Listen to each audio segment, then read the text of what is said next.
Selamat datang di Kalosa Gadget. Bersama saya Christopher. Hari ini kita akan kembali mereview sebuah laptop dengan sejujur-jujurnya tanpa di-endorse oleh suatu brand manapun.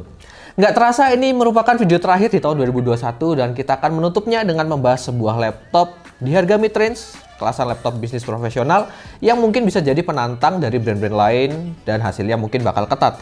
Seperti apa laptopnya? Kita nonton viralnya sambil ngopi dulu.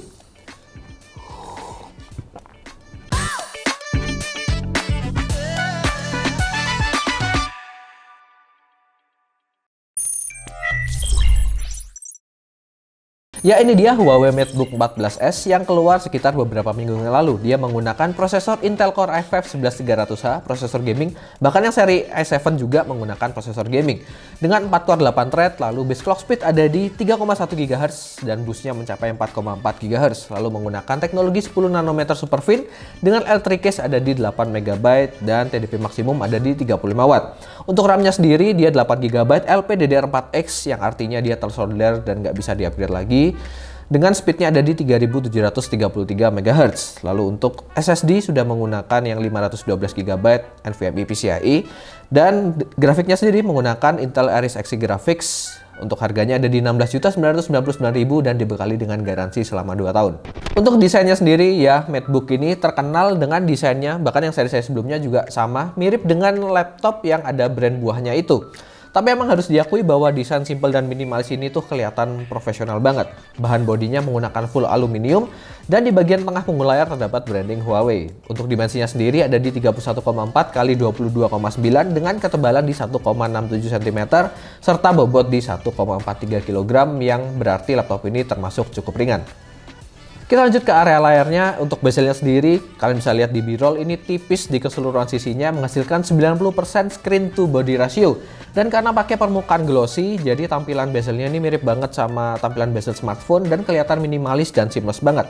Di bagian atas terdapat satu buah webcam dengan infrared kamera juga, sedangkan di bagian bawah terdapat branding dari Huawei. Untuk panelnya sendiri, dia berukuran 14,2 inch, 2.5K resolusinya 3:2 2520 x 1680 pixel. Panelnya menggunakan LTPS, itu kira-kira setara dengan IPS dan dia touchscreen. Color gambutnya ada di 100% sRGB dengan bit depth yang ada di 10 bit, yang itu termasuk tinggi sehingga rentang warnanya di 1,07 miliar warna. Dan beneran layarnya ini bright dan vibrant banget, dipakai untuk nonton film dan ngegame ini cakep banget. Dan buat editing video karena tingkat keakuratan warnanya tinggi dan juga resolusinya udah 2.5K, ini jamin bakal nyaman dan maksimal banget. Tingkat keseruan layarnya ada di 400 nits dengan refresh rate yang bukan 60 Hz tapi dia udah menyediakan di 90 Hz jadi lebih smooth.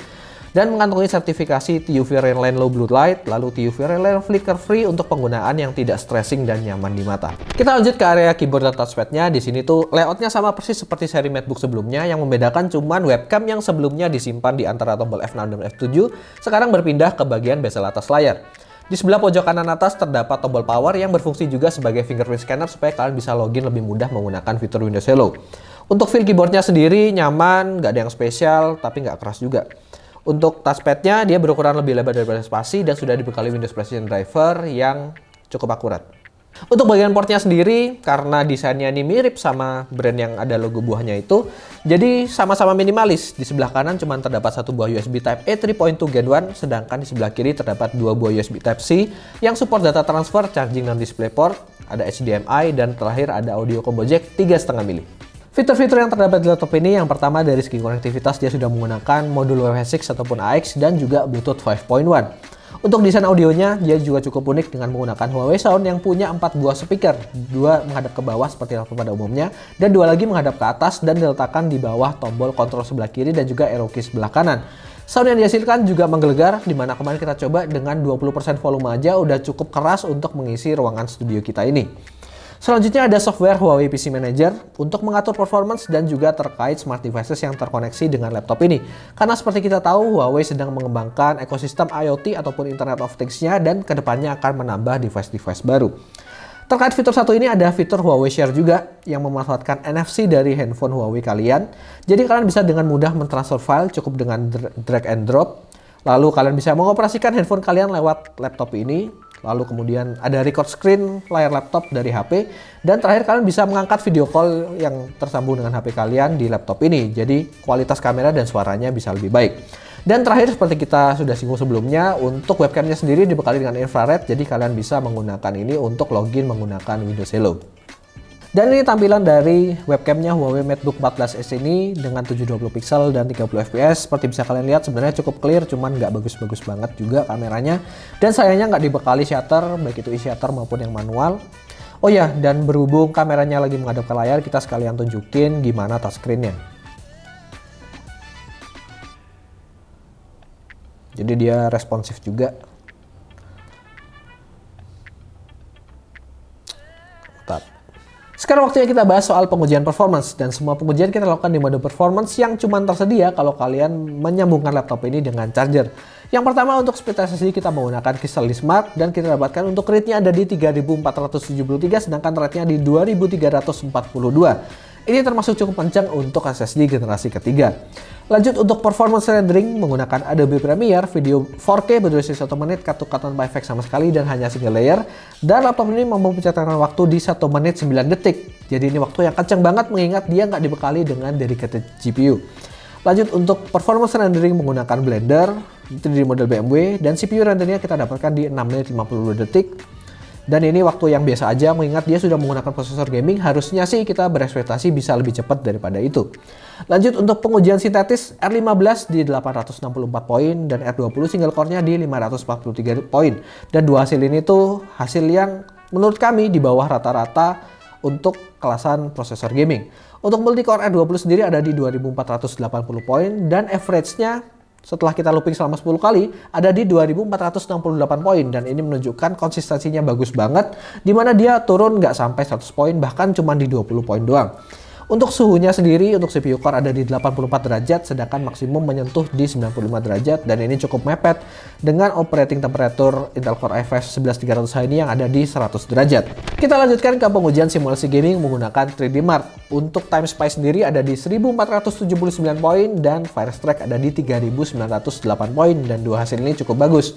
Untuk stress testnya dia sudah lolos di 98,1%. Ini nggak heran mengingat untuk looping R20 sebanyak 10 kali tadi hasilnya tuh sangat bagus. Untuk suhu CPU dan GPU di stress test ini ada di kisaran 50-60 derajat dan itu adem dan aman banget. Berikut adalah grafik perbandingan 3D Mark Firestrike laptop ini jika dibandingkan dengan beberapa laptop yang udah pernah kita uji sebelumnya. Dan buat kalian yang penasaran dengan hasil pengujian gaming realnya kayak gimana, kita udah coba dan ini hasilnya. Game pertama yaitu Dota 2, kita buat setting resolusinya di 2.5K yaitu native-nya, sedangkan grafiknya kita buat rata kanan full render. Dan kita dapatkan ini FPS-nya sih masih playable banget di sekitar 30-an ke atas sampai 40 FPS. Dan ini untuk game Dota 2 sendiri masih termasuk cukup lancar. Kalau kalian turunin setting resolusinya di Full HD mungkin kalian bisa dapatkan di atas 60 FPS. Lanjut ke game selanjutnya yaitu CSGO. Untuk setting resolusinya tetap di 2.5K sedangkan grafiknya kita buat di medium aja berhubung dia nggak dibekali dari graphics, dan CSGO ini ternyata cukup berat ya.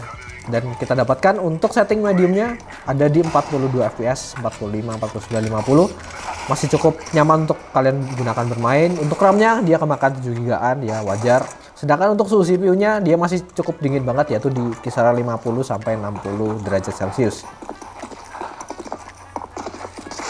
Lanjut lagi ke Valorant dengan setting resolusinya tetap di 2.5K dan setting grafiknya kita buat di medium. Kita dapatkan FPS-nya ini masih kencang banget yaitu di atas 90-an FPS, kadang tembus di 111-an FPS.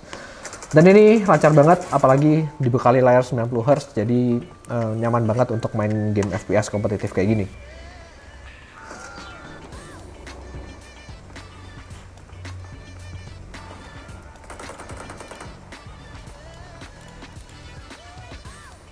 Terakhir kita nyobain game AAA yaitu Far Cry 6 dan ya ini hasilnya nge-crash karena sekali lagi dia nggak dibekali dedicated GPU, sedangkan Far Cry menuntut minimal ada 4 GB supaya kalian bisa main dengan lancar. Jadi ya untuk game AAA sama sekali nggak bisa dimainin di laptop ini. Ini adalah bagian dalam dari Huawei MateBook 14S. Seperti bisa kalian lihat di bagian atas terdapat cooling sistemnya dengan 2 buah fan serta 2 buah heat pipe dengan arah buangan anginnya ke belakang. Untuk fan-nya Huawei sudah mendesain ulang sehingga dia performance coolingnya jadi lebih baik.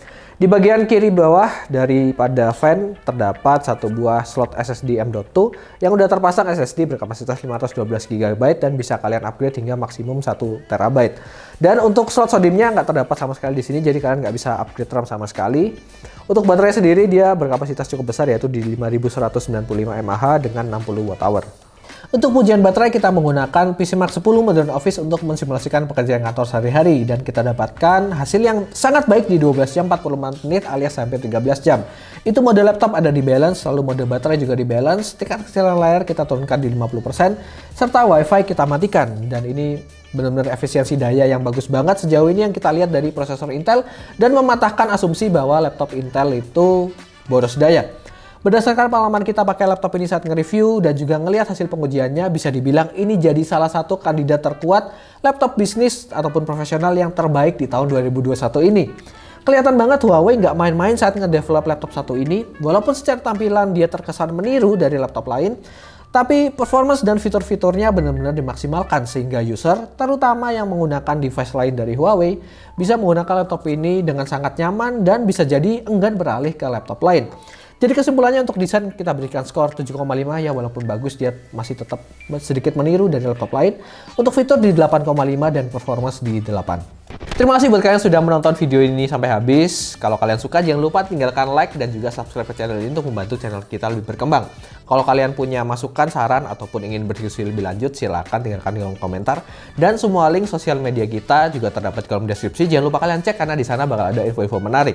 Oh iya, kita ada sedikit bocoran untuk video pertama di tahun 2022 nanti kita akan membahas 5 laptop terbaik menurut saya dan juga Rico yang ada di tahun 2021. Jadi jangan lupa kalian tunggu dan nonton.